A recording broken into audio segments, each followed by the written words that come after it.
Well, hello and good evening, everybody. It's nice to talk to you again, I suppose. Thanks very much for the people who watched my last video and want to see me again, because it's always great that people listen to this stuff by choice. I have a few rants that I will blurt off at people if they look sort of interested, and it's nice to know there's people who like to listen to this sort of thing, and maybe it's even interesting, who knows. Well, to crack on with it, the first time I went for an interview for a proper job, I was 19. My university likes to kick chemists out into industry for a year because it's good for the soul and it increases your dismal chances of actually getting a job once they kick you out for good.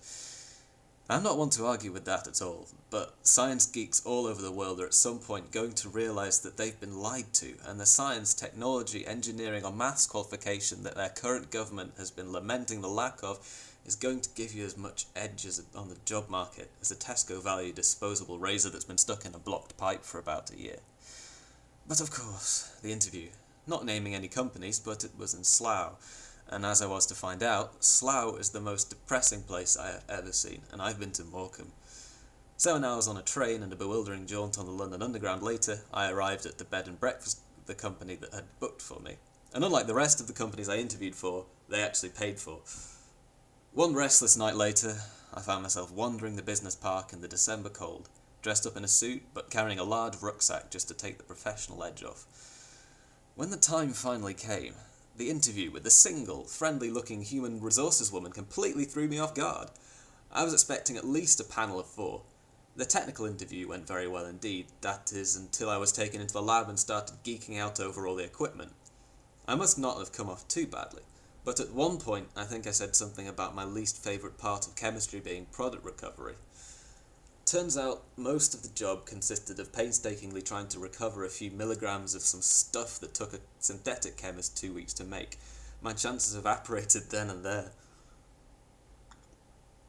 Dear. Things all went downhill from there.